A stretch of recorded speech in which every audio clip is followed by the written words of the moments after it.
L'écho de Sankara, la vision de Traoré pour le Burkina Faso. Nombreux sont ceux qui voient en Traoré l'esprit de Thomas Sankara. Sankara, le leader révolutionnaire, l'icône du panafricanisme. Les comparaisons sont inévitables. Les deux hommes sont issus des rangs de l'armée. Tous deux ont défendu la souveraineté nationale et l'autosuffisance. Traoré, comme Sankara, parle d'un Burkina Faso libre de toute influence étrangère. Un Burkina Faso où son peuple est maître de son destin. Il parle d'indépendance économique, de l'autonomisation des marginalisés. Ces paroles trouvent un écho favorable auprès d'une population avide de justice. Monsieur le Président, quelle est la vision de votre pays? Point d'interrogation. La vision globale du Burkina, vous voulez dire? Alors, merci et soyez les bienvenus. Et je pense que vous êtes dans le pays qui prône aujourd'hui la souveraineté nationale, l'indépendance totale. Parce que vous n'êtes pas sans savoir que notre pays a été colonisé comme beaucoup de pays africains, mais aujourd'hui nous sommes en train de nous exprimer. Et donc la lutte pour la souveraineté et l'indépendance sont donc le moteur de notre combat. C'est clair et net. Merci. Que signifie votre révolution en pratique? S'agit-il d'une révolte contre l'Occident ou d'un changement national interne? Révolte contre l'Occident, non. L'Occident, il ne faut pas mélanger les choses. J'aime dire de faire la distinction en tant que révolutionnaire entre les peuples et les politiques. Ils sont nombreux en Europe, en Occident, qui nous soutiennent dans notre combat. Nous voyons à travers les peuples. Et nous voyons même à travers vos plateaux télé et tout, beaucoup de gens qui interviennent, qui soutiennent notre combat de liberté. Et je pense que tout le monde y a intérêt. Mais maintenant, les politiques de certains pays peuvent être opposés à notre idéologie. Et la révolution, logiquement, va combattre cette idéologie. Parce que nous voulons nous affirmer. Il y en a qui ne veulent pas qu'on s'affirme, qui veulent nous maintenir dans l'esclavage, dans l'aliénation. Non, la révolution combat cela. Donc voilà un peu notre ligne de conduite. Voilà. Limpide. Oui, alors Monsieur Dupont. Bonjour, camarade président. Bonjour. Je voudrais d'abord vous transmettre fidèlement les salutations, l'admiration et les encouragements des peuples togolais et africains, ainsi que la profonde gratitude de l'ambassadeur Sogoyou Kegewe, à qui vous avez fait un grand honneur, en même temps que le professeur Franklin Yamsi, Madame Nathalie Yamb, et Dacier du Burkina Faso, en les désignant membres du Conseil d'orientation de l'Institut des peuples noirs, UPN Farafina. Soyez en remerciés, Monsieur le Président. Merci. La première question, comment définissez-vous la contribution spécifique du Togo à la consolidation de l'Alliance des États du Sahel? Considérez-vous le Togo comme un partenaire stratégique de cette nouvelle architecture, bien qu'il ne soit pas membre de l'AES? Point d'interrogation. Le Togo est un pays, en tout cas je tenais à remercier beaucoup le peuple togolais et leurs autorités. Je peux dire que le Togo est un partenaire plus que stratégique. Moi je ne parle pas de partenaire stratégique, je parle de pays, de frères. Attendez. Parce que lorsque des gens cherchent à vous étouffer, à vous tuer, et qu'un frère peut vous aider, je pense que la fraternité ne dépasse pas cela. C'est clair et net. Et pendant des moments difficiles, le Togo a toujours pris sa position. Et jusqu'aujourd'hui, le Togo a sa position, sa ligne de conduite qui soutient l'AES. Et donc, c'est un pays frère, c'est plus qu'un partenaire. Voilà ce que je peux dire. Et le Togo a posé beaucoup d'actes, que ce soit sur le volet économique, à travers donc la route maritime, certes, mais même dans le volet de la défense. Le Burkina Faso, par exemple, et le Togo, nous avons une coopération très étroite dans la lutte contre le terrorisme et tout. Et ça, il faut s'en féliciter. Nous sommes au-delà de ce que les gens peuvent imaginer, je le disais souvent. Aujourd'hui, les deux armées, les réponses les unes envers les autres et les planifications ne sont plus au niveau étatique. Ce n'est pas comme avant quand un avion au Burkina doit intervenir ou bien un avion togolais doit intervenir. Il faut qu'on appelle jusqu'à la présidence, avoir les autorisations de traverser les frontières. Non, c'est au niveau local. Ce n'est même pas l'état-major, c'est carrément au niveau local. Donc les forces cohabitent et tout. Donc vous voyez que c'est un partenariat exceptionnel. C'est de la fraternité, c'est tout ce qu'on demande. Un point, c'est tout. Ce partenariat s'est renforcé, peut-être sans doute avec l'extradition de l'ancien président Paul-Henri Sandaogo Damiba. Oui, renforcé, c'est trop dit. C'était déjà fort. Ce n'est qu'une suite logique. Le Togo ne peut pas être en fraternité avec nous et laisser sur son sol quelqu'un qui cherche à détruire ses frères.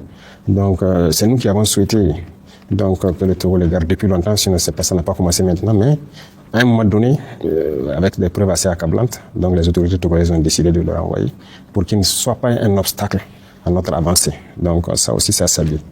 Vous l'avez déjà rencontré depuis son extradition, en tête à tête? Pourquoi?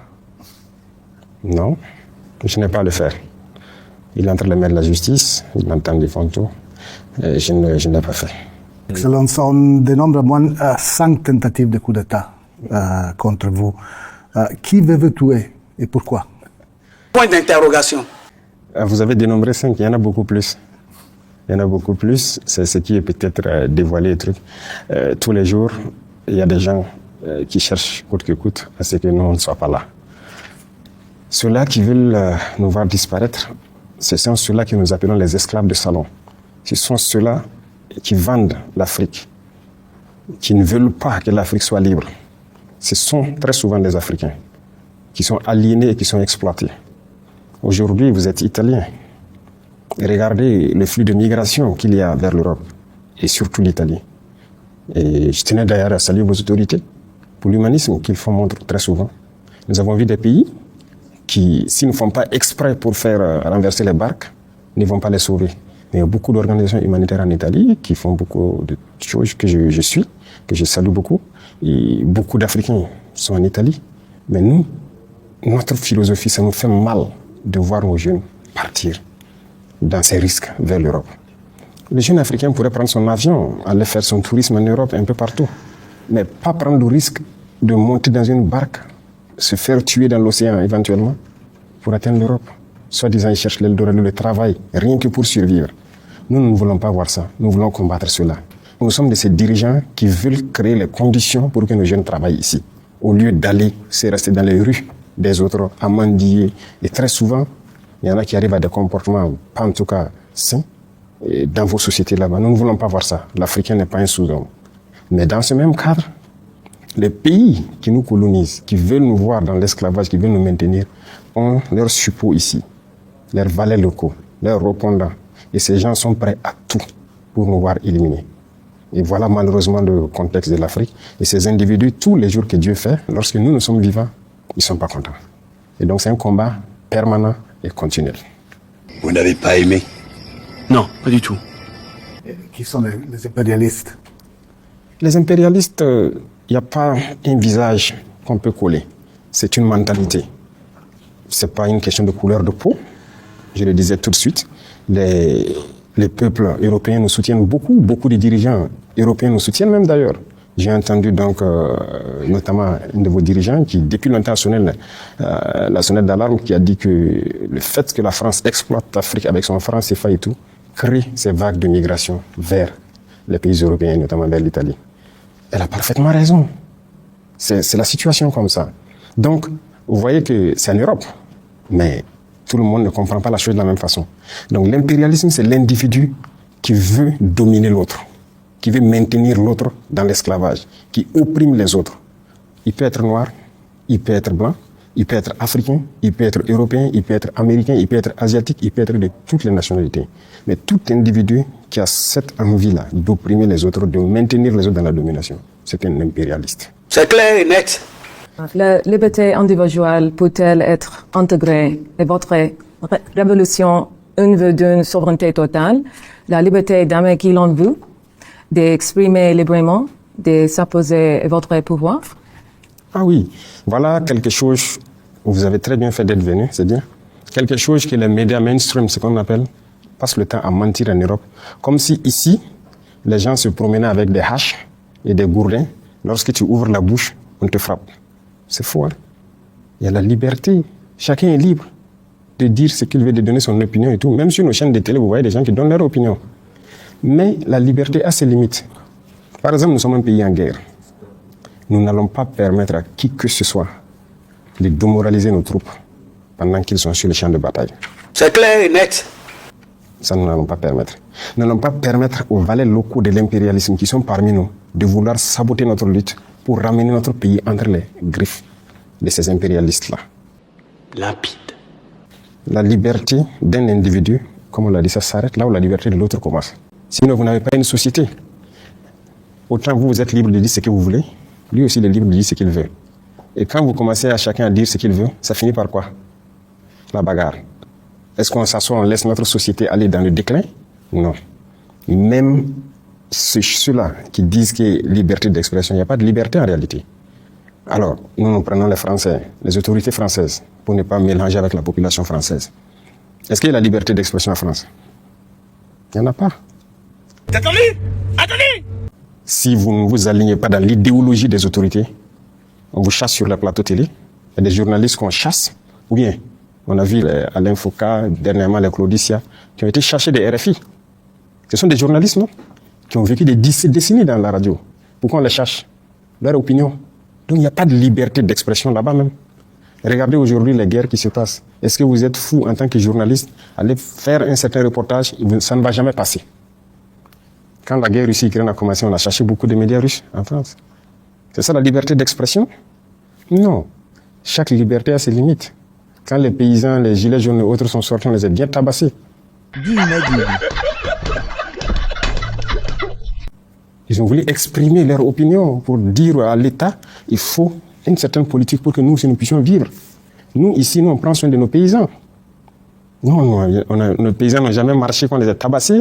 On prend soin d'eux, on fait tout ce qu'on peut pour qu'ils puissent cultiver tranquillement, donner le meilleur d'eux-mêmes. Mais ailleurs, ça ne se fait pas. Mais ce sont ces pays-là qui sont dans des tribunes en train de dire pays de liberté. C'est faux. C'est tous des dictateurs.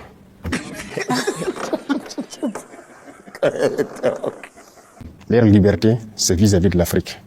Donc, il faut relativiser la liberté. Ici, nous sommes plus libres que eux. Beaucoup plus libres. C'est clair et net.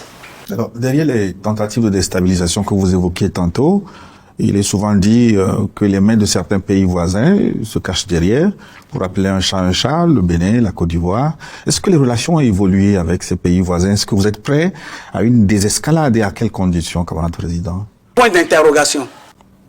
Ça ne dépend pas de nous. C'est eux qui ont lancé l'hostilité. Je vous rappelle quelque chose. Quand nous sommes arrivés, nous n'avons pas de problème avec quelqu'un. On a communiqué avec tout le monde, on a fréquenté tout le monde et tout.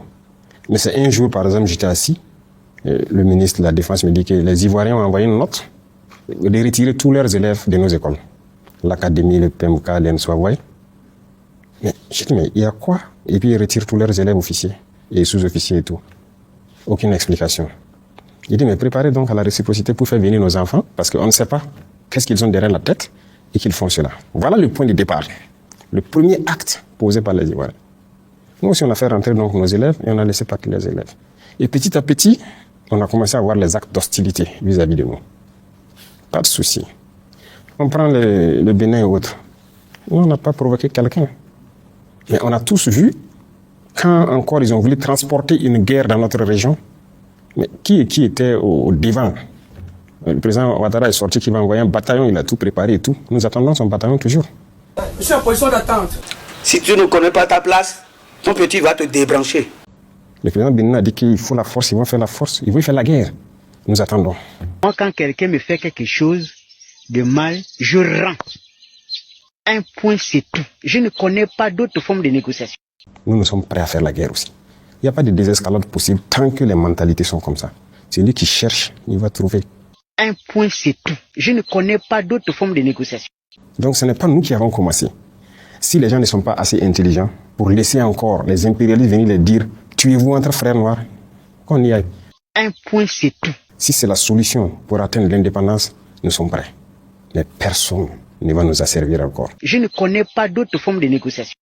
Nous sommes prêts à cela. Nous nous battons. Nous nous battons déjà. Parce que le terrorisme, c'est une manifestation de l'impérialisme.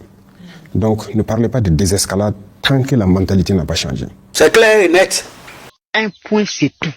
Il y a des gens, chaque mois ou chaque 2 mois, il faut qu'ils courent aller à Paris, aller prendre les ordres. Et revenir pour appliquer. Ils ne sont pas libres. Ils ne sont pas libres. Nous, par contre, personne ne nous dicte ce qu'on doit faire. On gouverne en fonction de nos populations, du besoin de nos populations. Nos populations ont besoin d'eau, on fait tout pour donner l'eau. Ils ont besoin d'avoir l'autosuffisance de manger à leur faim, on fait tout pour cela. Nos populations ont besoin de sécurité, on se bat pour les donner la sécurité. Ils ont besoin de routes, de développement, c'est ce qu'on se bat pour faire. Mais nous ne partons pas chez quelqu'un, aller prendre des ordres, il faut donner le marché de route à telle entreprise, donne tel truc à telle entreprise ou quoi. Ce sont des esclaves en fait. Et eux, tant qu'ils seront dans cette mentalité, oubliez les désescalades. Au contraire, ça va aller de mal en pis. tant qu'ils seront dans cet esprit. Voilà ce que je peux dire. C'est clair et net. Il est droit de l'homme, Monsieur le Président. Organisation internationale, on vous a accusé de réprimer la presse indépendante et la société civile. Y a-t-il une place pour les droits de l'homme au Burkina Faso? Il y a les droits de l'homme au Burkina, c'est quoi ils appellent les droits de l'homme? Mais moi je ne sais pas ce qu'eux ils pensent.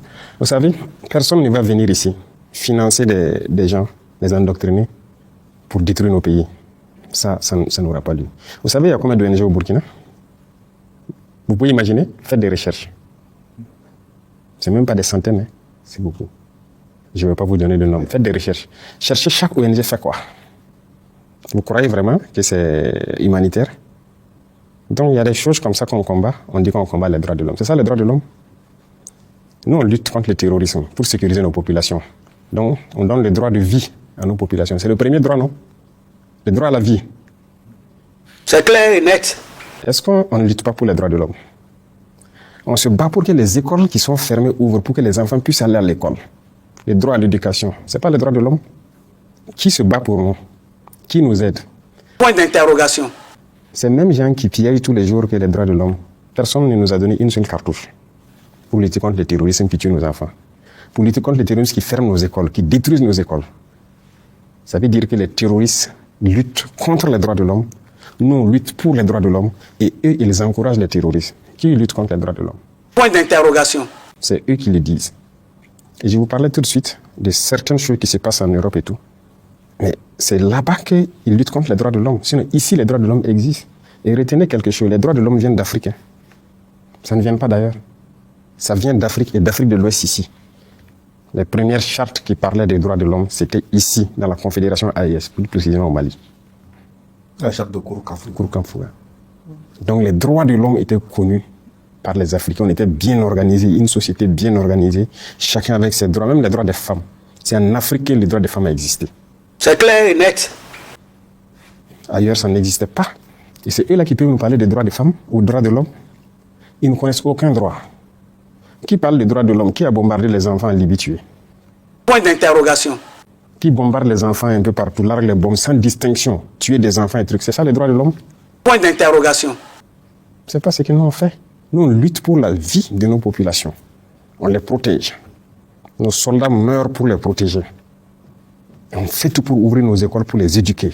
On fait tout pour subventionner nos paysans, faire de l'agriculture pour qu'ils mangent à leur faim. On fait tout pour creuser des fourrages pour que les gens aient l'eau potable. Qui lutte contre les droits de l'homme? C'est eux. Ils n'ont aucun respect des droits de l'homme. C'est clair et net. Et les VDP accusés de graves violations,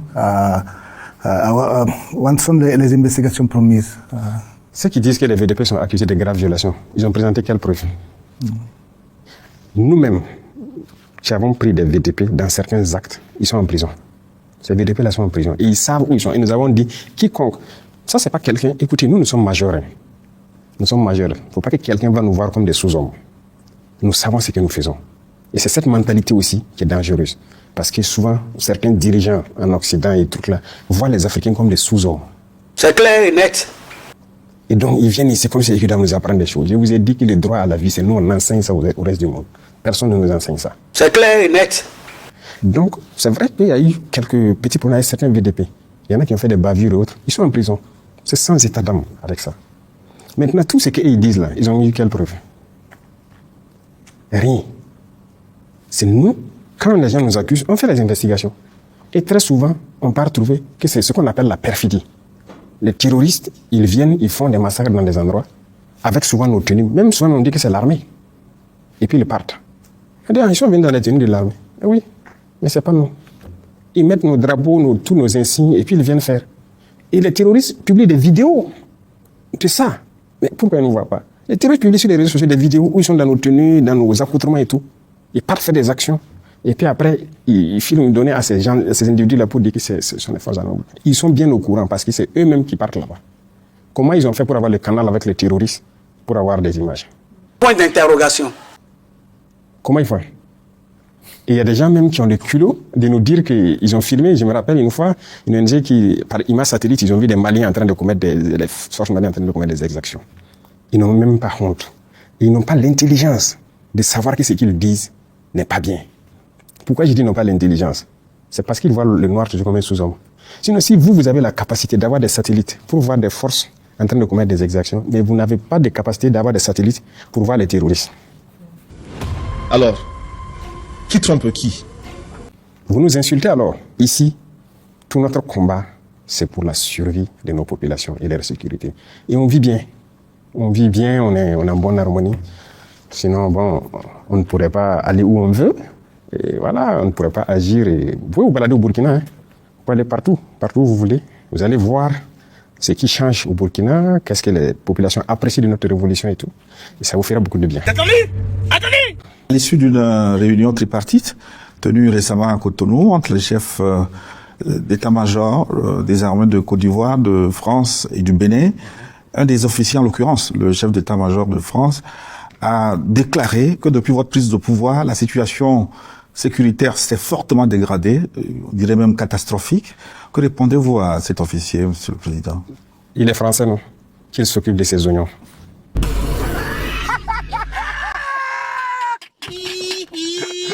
Nous sommes burkinabés, ça ne le regarde pas. Il faut qu'ils comprennent ça. Tout ce que moi j'ai dit, quand quelqu'un parle de nos pays, c'est une insulte pour nous. Ça veut dire qu'il nous voit en sous-homme. En quoi ça le regarde? La situation s'est détériorée, c'est entre nous burkinabés. Ça le regarde?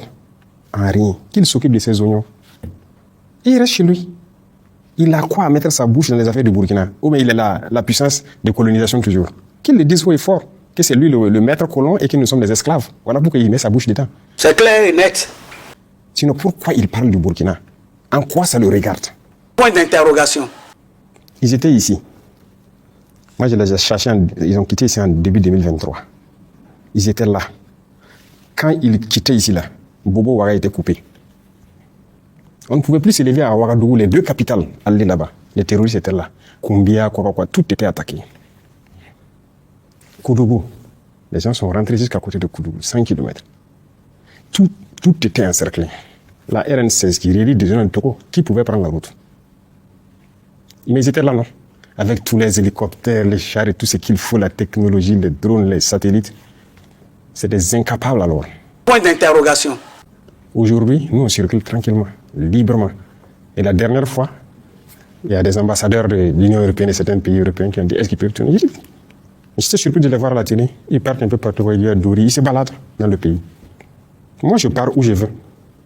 Pas par les airs, mais par la route. À travers mon pays. On ne peut pas se lever ici à l'Ouest jusqu'à Gawa, aller faire ce qu'on veut, revenir, aller à Tinkodo. C'est impossible. Ce sont des Burkinabés qui sont battus pour reconquérir nos terres. Et si ça, c'est pire, c'est bien sûr pire pour lui. C'est pas bon pour lui.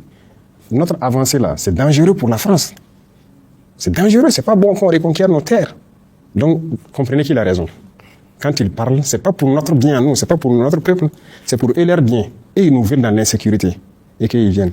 Mais ils ont été incapables de ramener la sécurité. Et on va le dire même demain haut et fort. Nos forces se battent, on n'a pas besoin d'eux. On veut nous faire croire que nous avons là une maladie honteuse. Qu'ils s'occupent de leurs problèmes. Et bon, nous aussi, voilà. La Russie a-t-elle été efficace pour vous aider à lutter contre le terrorisme? Alors, il faut que les gens comprennent quelque chose. C'est vrai que le président russe même a souhaité tout ce qu'on veut comme aide en matière de lutte contre le terrorisme. Qu'il veut que, si on veut qu'il envoie des troupes, pourquoi? Pour nous aider à combattre tout. Mais moi, je dis quelque chose, nous sommes des Burkinabés. Personne ne viendra se battre pour nous. Ça, c'est intrinsèque à nous, Burkinabés. Attendez! Donc, tout ce qu'on fait avec la Russie, si on a besoin d'équipement, la Russie, en tout cas, a ouvert la porte. Tout ce qu'on veut payer, ils sont prêts à nous vendre. Donc, déjà, ça, c'est une avancée majeure. Vous savez qu'il y a beaucoup de pays là, à qui on a voulu payer avec notre argent, ils ont refusé, non? Oui, beaucoup de pays européens et tout, ils ont refusé totalement de nous vendre les équipements. Mais la Russie nous vend ce qu'on veut. Deuxième chose, avec la Russie, nous partageons beaucoup d'expérience de combat. Ils sont en guerre, une guerre, je dirais, moderne. Nous aussi, on apprend de leur guerre. Nous sommes en guerre et aussi ils apprennent de notre guerre. Vous comprenez? Donc, il y a un partage d'expérience. C'est un domaine assez restreint.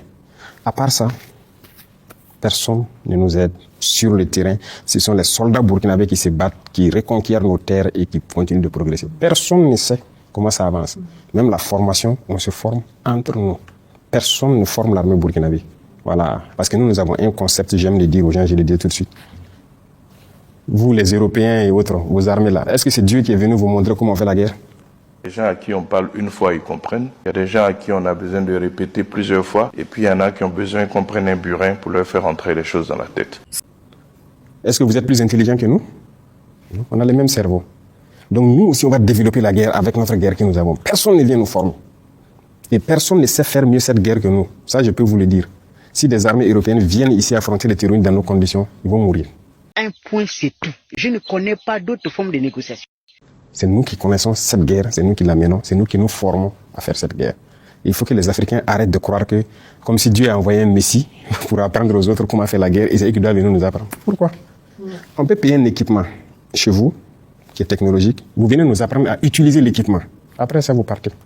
C'est ce qui se passe avec les Russes, les Chinois, les Turcs, vous voyez, des drones, certains équipements avancés.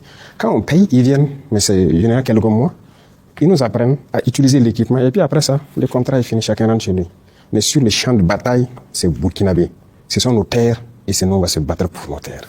C'est ça la logique. Si tu ne connais pas ta place, ton petit va te débrancher. Je vois, Monsieur le Président, mais plus de 60% de Burkina Faso, soit la majorité du pays, est contrôlée par des djihadistes. Cette approche fonctionne-t-elle? Qui a dit ça? Point d'interrogation. C'est vérité. Ah oui. C'est les faits. Après ici, vous prenez partout où vous voulez sur la carte. En ligne, print, là? en ligne.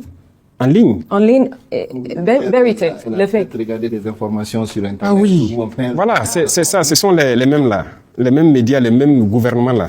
Ils prennent le Burkina et en rouge, ça c'est faux. Mais moi je suis le chef de l'État.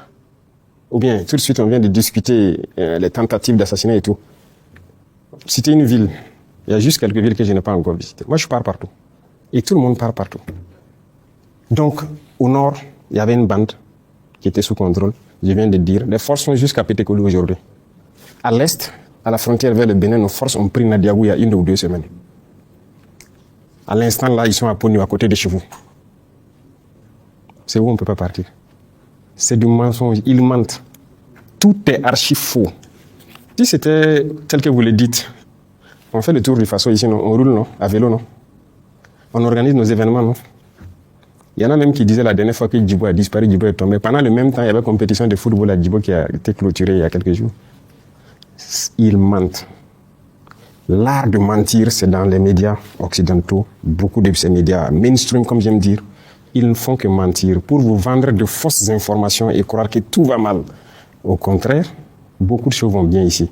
Notre économie se porte très bien, on se porte mieux dans notre combat et on avance. Donc, ce que vous lisez sur Internet, attention. Vas-y. La Russie vous aide-t-elle à gérer votre image en ligne? Pourquoi? Moi, je n'ai pas besoin de ça. Les Africains le font déjà. Beaucoup de vos populations en Europe le font déjà. En Amérique, un peu partout. Vous pensez que tous ces gens-là, c'est nous, on peut les aider, les payer ou quelque chose? Non. Je pense que les gens ont vu notre combat. Ils ont compris notre combat. Et vous voyez, c'est cette habitude que les gens ont là. On paye les gens pour gérer quoi? Pourquoi? Aider à organiser son image en ligne, quoi. Non, non, non. On a dépassé ça. Des médias nous ont approchés pour faire ça. Je vous ai dit ça. On a dit on ne paye pas. On ne fait pas. Allez-y gâter notre image. Ils le font, non? Jeune Afrique, RFI, quoi. On ne va jamais payer pour ça. Avant, ça se faisait. Et là où même on faisait payer, j'ai fait fermer tout. On ne paye plus rien. Un point, c'est tout. Parce que vous avez une société d'État, ils les font prendre des actions dans leurs médias. Action dans un média, ce n'est pas un retour. Vous investissez. J'ai fait arrêter tout. C'est lui qui vient à salir notre image. Nous, nos populations savent ce qu'on fait. Les Africains savent ce qu'on fait. Les populations qui veulent d'un monde juste, à travers partout dans le monde, savent ce qu'on fait. Donc, à l'initiative, les gens parlent de ce qu'on fait de bien. Parce que ce qu'on fait aussi est juste. Notre combat est juste. Donc, on ne paye pas quelqu'un pour laver les images ou quoi. Non, épargnez les Russes de ces choses-là. Hein? Toutes choses, c'est les Russes. Vous croyez que l'Africain n'est pas capable de faire quelque chose? C'est la Russie qui doit chaque fois tenir la main des gens. Pardonnez, laissez-les tranquilles. Les Russes sont dans leur combat là-bas. On a de très bonnes coopérations, mais ne croyez pas qu'ils sont dans un esprit d'esclavagiste, comme ce que les gens pensent. Non, les Russes ne sont pas comme ça. Ils ne s'ingèrent pas dans les affaires des gens. Et c'est ce que j'apprécie chez eux. D'accord, oui. Justement, concernant ces nouveaux partenariats stratégiques, notamment avec la Russie, on peut dire qu'il ne fait pas beau temps pour les alliés de la Russie, notamment au Venezuela, en Iran. Alors, sur cette base, est-ce que vous voyez l'hiver noir venir jusqu'à Ouagadougou? Est-ce qu'il vous traverse l'esprit que vous soyez enlevé un jour comme quelqu'un est jugé ailleurs? Est-ce que l'hiver noir peut s'étendre jusqu'au Burkina? Vous savez, les Africains ont un problème. Et le problème majeur, c'est de vouloir croire que quelqu'un fera votre combat à votre place. Je viens de l'expliquer en long et en large.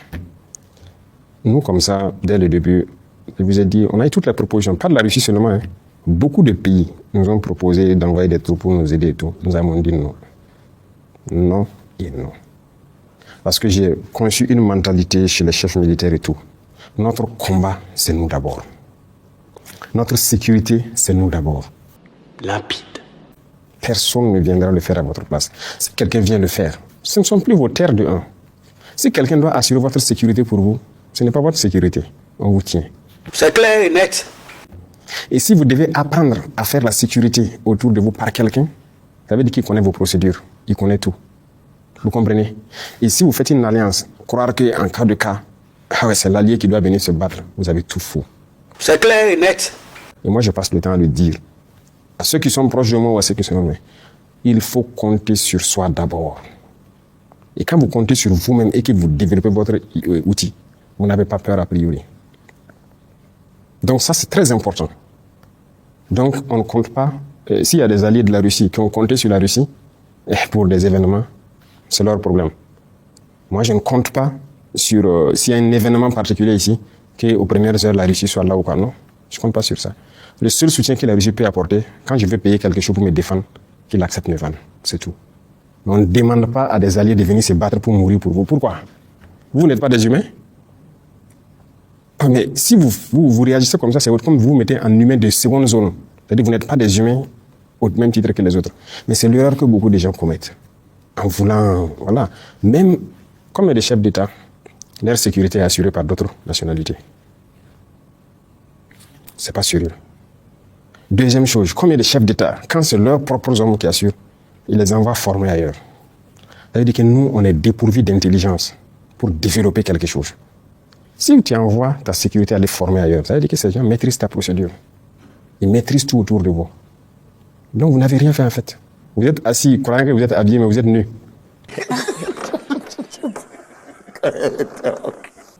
Donc il y a beaucoup de choses. Je ne peux pas tout détailler ici. Il y a tellement de choses qu'il faut que les Africains prennent en compte et que certains aussi prennent en compte. Écoutez, nous on aime dire depuis les villages, quand on te lave le dos, grouille pour laver ta face aussi. Donc il y a des alliances stratégiques qui permettent à ce que vous souteniez dans certaines sphères. Le reste là, il faut pouvoir développer vous-même. C'est comme l'industrie militaire.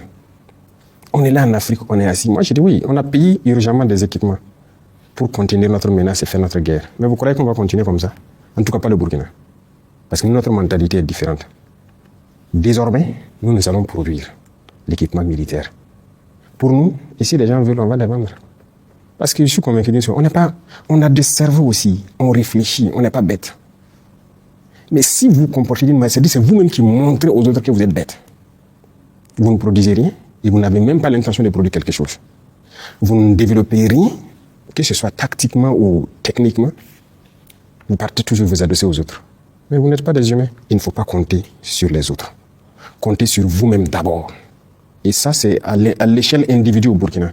Chaque Burkinabé doit compter sur lui-même d'abord. Et la révolution, c'est cette mentalité. Vous voyez, avant tout le monde s'assoit, c'est l'État, c'est l'État. Nous sommes en train de changer la chose. Vous devez compter sur vous d'abord avant de faire appel à l'État. Et donc, jusqu'à l'échelle État, c'est comme ça. Donc, voilà ce que je peux dire. Donc, il n'y a pas de crainte. Nous, on a un système qu'on a développé, qu'on perfectionne au fur et à mesure. Mais personne ne vient nous montrer quelque chose, nous enseigner quelque chose. Tant que Dieu nous a donné un cerveau, nous on exploite notre cerveau pour réfléchir. Un point, c'est tout. Que dire? Excellence, la visite de Nick Cheka du département d'État américain à Ouagadougou signifie un rapprochement avec l'Occident. Oh oui, j'ai suivi, ils ont demandé à venir échanger avec nous. Je pense que le ministre des Affaires étrangères qui a échangé avec eux, et puis un peu aussi dans les pays de la... En fait, il faut que les gens comprennent quelque chose. on n'est opposé à personne. On n'est pas contre quelqu'un, mais on est contre celui qui ne nous respecte pas et qui ne veut pas accepter notre souveraineté, notre indépendance. Si, même aujourd'hui la France n'est pas notre ennemi. C'est comme j'ai dit, les dirigeants français ont une politique. Sinon, le peuple français, combien de Français nous soutiennent? Combien de Français, même dans les médias dont on parle qu'on paie pour l'avenir? Non, combien d'influenceurs ou c'est quoi, français, font des vidéos? Voilà ceux qui sont sur les réseaux sociaux qui font les vidéos là, pour nous soutenir. Ils sont nombreux. Ils sont très nombreux, je les salue au passage. On ne les connaît même pas. Ils voient notre combat. Quiconque veut coopérer avec nous, il n'y a pas de problème. Mais quand vous venez, si vous venez et que vous voulez nous montrer que vous êtes supérieur à nous, c'est terminé. Vous repartez. Mais si vous avez compris et que vous devez venir traiter d'égal à égal, d'homme à homme, il n'y a pas de problème. On peut parler affaires. Un point, c'est tout. Je ne connais pas d'autres formes de négociation. Tout le monde fait des affaires dans le monde. Mais imaginez, vous venez. Ok, je veux votre or. On va vous donner 10%. Nous, on prend le reste. Au Burkina, ça ne marche plus. Si vous venez, on discute. Vous apportez quoi? Ok. Nous, la ressource nous appartient à 100%. Mais en fonction de ce que vous apportez, on peut évaluer et puis dire, bon, on vous donne 40%, ou bien 45%, ou à la rigueur 50%. Et on les quitte. Et ça, c'est une discussion. Mais si vous ne voulez pas, vous venez avec dans l'esprit que bon, ce sont des nègres, on va prendre ce qu'on veut. Ça ne marche pas. Limpide. Donc, quiconque veut travailler, veut faire des affaires au Burkina, vous venez avec l'esprit sain. On va le faire. Même si demain, les entrepreneurs français pensent qu'ils peuvent investir au Burkina, ils n'ont qu'à venir. Mais s'il vient avec l'esprit de maître, il vient pour traiter avec des esclaves, on va le mettre dehors et c'est terminé. Les gens à qui on parle une fois, ils comprennent. Il y a des gens à qui on a besoin de répéter plusieurs fois. Et puis il y en a qui ont besoin qu'on prenne un burin pour leur faire entrer les choses dans la tête. Et si vous venez et que vous voulez traiter intelligemment, sans arrière-pensée, on discute, le contrat est clair. Si vous ressortez du contrat, on vous dit de rentrer chez vous. C'est le respect de notre souveraineté, de notre indépendance. Ça, c'est très important. Pourquoi pensez-vous que les jeunes vous aiment autant? Pourquoi je pense que les jeunes m'aiment autant? C'est ce que je ne sais pas moi. Moi, je ne peux pas juger ça. Si les jeunes m'aiment, c'est dû peut-être à notre idéologie qu'on développe. Vous prenez le côté santé. Nous sommes en train d'équiper nos hôpitaux de toutes les technologies possibles. Les coûts de soins ont drastiquement baissé, mais les jeunes vont aimer ou pas. Les médicaments, les prix ont baissé. Ça n'a rien à voir avec la sous-région, même en Europe. Vous prenez le domaine des infrastructures. On est en train de construire nos routes nous-mêmes. Les jeunes gagnent de l'emploi parce que l'agence Faso Mewo emploie des milliers de jeunes burkinabés. Les jeunes aiment ou pas. Tous les pays peuvent faire la même chose. Dans le domaine de l'agriculture, nous avons donné les moyens, nous avons payé des milliers de tracteurs qui cultivent gratuitement les champs de beaucoup de paysans. Et quand c'est des grands champs, c'est subventionné. Tous les pays veulent voir ça ou pas. On produit, cette année on a fait une production record. Depuis que le Burkina existe, on n'a jamais produit comme ça. Mais c'est positif ou pas? Tout le monde va manger à sa faim. Le pouvoir d'achat augmente. On est en train de créer des industries pour transformer nos matières premières. Les jeunes aiment ou pas? Les jeunes seront employés et pour faire fonctionner l'usine, mais aussi dans la mécanique et tout ça. Alors, on prend le domaine du transport et tout. Même les transports urbains, on a vu qu'on était très loin. On a décidé pour une phase de faire payer au moins 500 autobus qui vont transporter les gens. Ça veut dire que beaucoup de gens qui n'arrivaient pas à se déplacer vont pouvoir se déplacer. Et ça fait de l'emploi. Pour 500 autobus, rien que les machinistes, vous avez 1000 personnes qui sont employées. C'est bien ou c'est pas bien? Donc, dans tous les domaines, nous sommes en train d'évoluer. C'est ce que les jeunes voient de positif, qu'ils apprécient. Un point, c'est tout. Et moi, j'apprécie cela. C'est pas moi, ma personne qui les aime, c'est l'idéologie qu'ils aiment. Et c'est cette idéologie peut-être qu'ils veulent que ça soit dupliqué un peu partout pour les permettre de vivre dignement. Voilà. Quand on prend l'éducation, nous sommes en train de construire des amphis pour nos universités. Regardez comment les étudiants, le retard que nous... C'est terrible. Si vous voyez comment les étudiants étaient, on a créé des centres universitaires partout, mais aucun amphi. Ils se baladent comme ça dans les villes. Mais aujourd'hui, nous sommes en train de construire des amphithéâtres un peu partout pour les donner un peu de dignité. Bientôt, ce sont les cités universitaires parce qu'ils ne savent même pas où se loger. Il y en a qui dorment à terre dans les universités. Il faut qu'on les aide à se loger. Les restaurants universitaires, il faut qu'on les aide à pouvoir manger. C'est bien ou c'est pas bien? Pour les écoles, les enfants et tout. Les enfants, souvent, ils n'ont même pas d'école. Aujourd'hui, nous avons pris des modèles et nous sommes en train de construire des bâtiments à niveau, bien faits, avec des classes de taille bien réduites. Sinon, vous partez dans des salles, 100 et quelques, 200 et quelques. Est-ce qu'ils peuvent enseigner? Ils peuvent vraiment travailler. L'enseignant même souffre dedans. On est en train de tout réadapter pour ramener les effectifs, faire des classes aux normes et tout, donner tous les outils nécessaires. C'est bien ou c'est pas bien? Voilà ce que nous faisons. C'est le bien-être de notre population. Un point, c'est tout. Et partout au Burkina, les centres de santé, nous avons mis un projet en place. On a déjà construit près d'une 40aine. Et chaque année, ça va continuer. Et dans ces centres de santé, il y aura des médecins qui seront affectés. Pour que, il ne faut pas que quelqu'un ait une appendicite ou il a une fracture ou quelque chose, on ne peut pas l'opérer là-bas. Il faut l'envoyer en ville pour opérer. Moi, je me balade dans mon pays, je vois. J'ai été dans des villages, dans des chefs-lieux de province, à des centaines de kilomètres de Ouagadougou, où quand une femme est enceinte, ça fait 9 mois. Chaque fois qu'elle doit faire un examen échographie, on doit l'amener à Ouagadougou. Moi, je suis contre ça. Donc, je mets en place des échographes là-bas. On améliore le plateau. C'est bien ou c'est pas bien? On a recruté les médecins.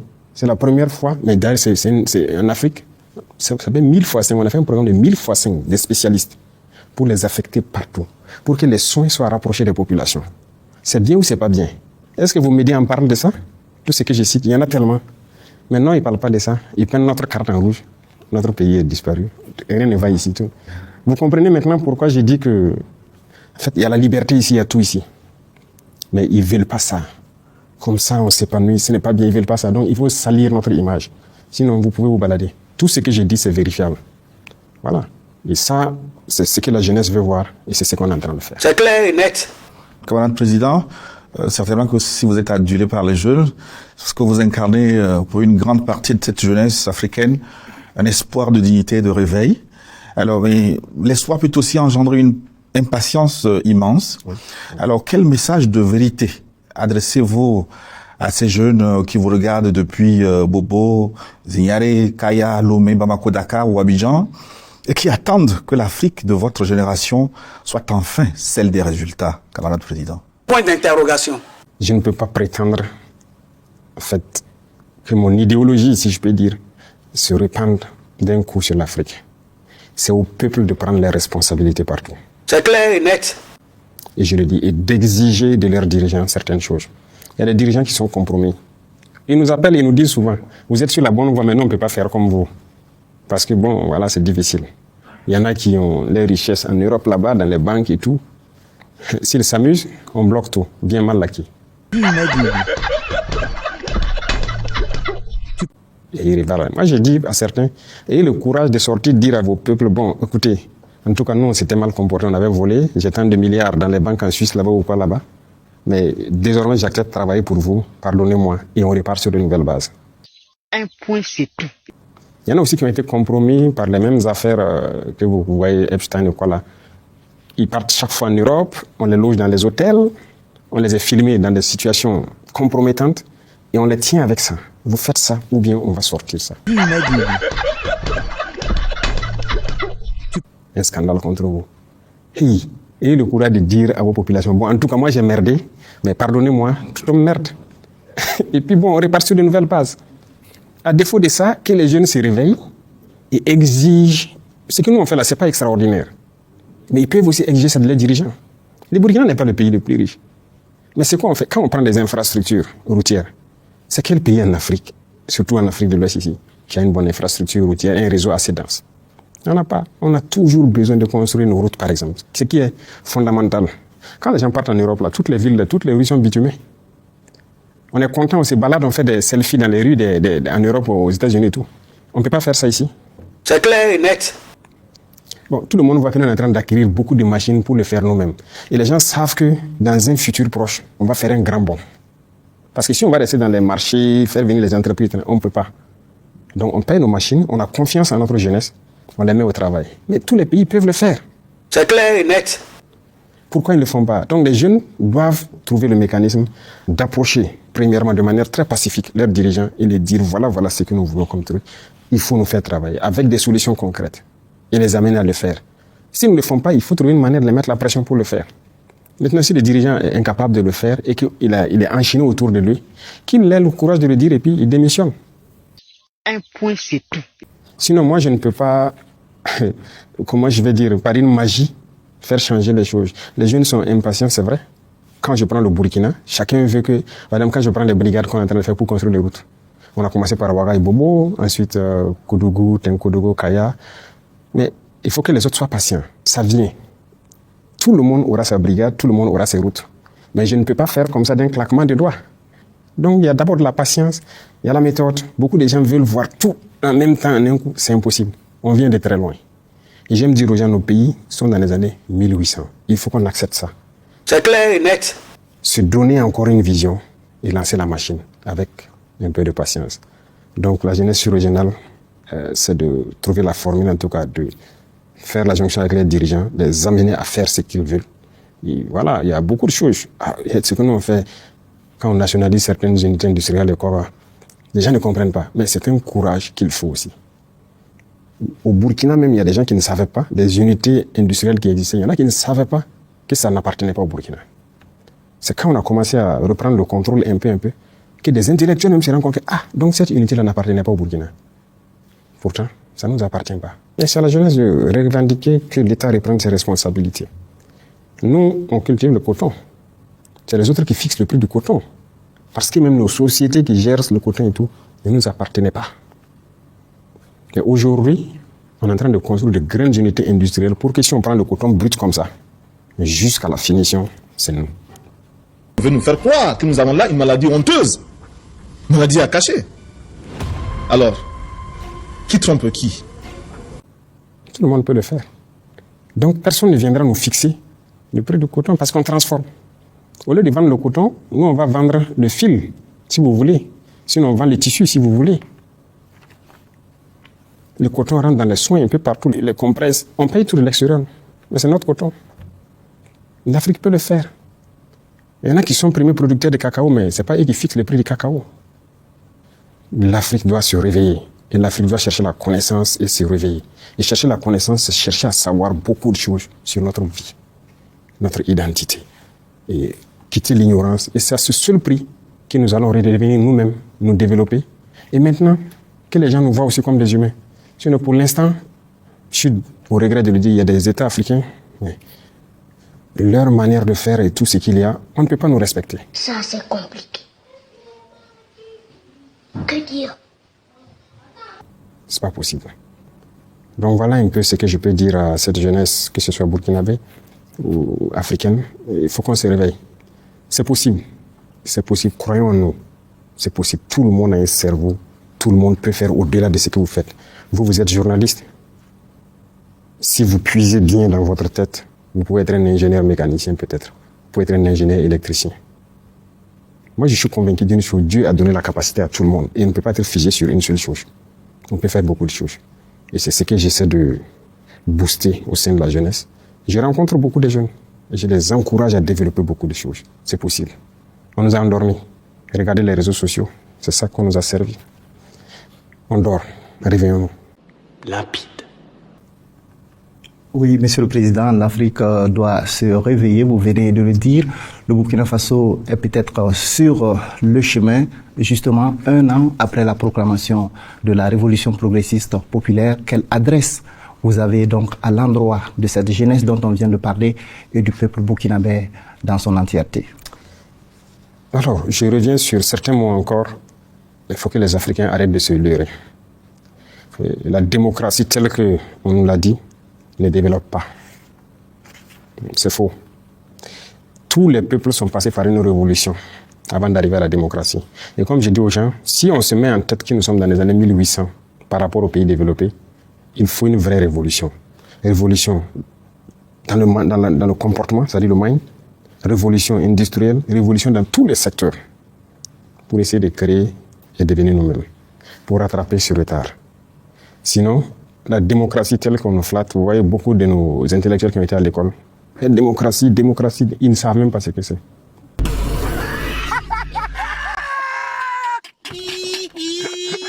Les mêmes qui crient ça, sur le même instant, si vous l'attrapez, vous le dites. Ok, démocratie, on tue des enfants. Démocratie, on largue des bombes, on tue des femmes, on détruit les hôpitaux, on tue des populations civiles. C'est ça la démocratie. Point d'interrogation.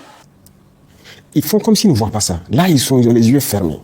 Il faut que les jeunes Africains comprennent que c'est faux. Cette notion de démocratie, elle est fausse. C'est juste un bâton que les gens tiennent et ils le sortent contre les Africains et certains peuples. C'est tout. Donc, il faut oublier la notion de démocratie. Il faut prendre l'esprit révolutionnaire. Révolutionner nos vies. Et l'esprit révolutionnaire, ça demande beaucoup de sacrifices. Parce que, comme je l'ai dit, les mentalités ont été détruites. Regardez, dans certains pays en Afrique, les jeunes ne peuvent même pas s'asseoir, parler du sérieux de l'avenir de leur pays. Tout ce qu'on sait faire, les histoires de buzz sur les réseaux sociaux, c'est ce qui intéresse. Les futilités. Il faut qu'on quitte cela. Je dis souvent, quand je sors, il faut que les jeunes reviennent à la science. On ne peut pas continuer d'avoir une jeunesse, c'est faire de la comédie, faire des futilités sur les réseaux sociaux et danser au hasard, je ne sais pas quoi. Ça ne va nous mêler nulle part.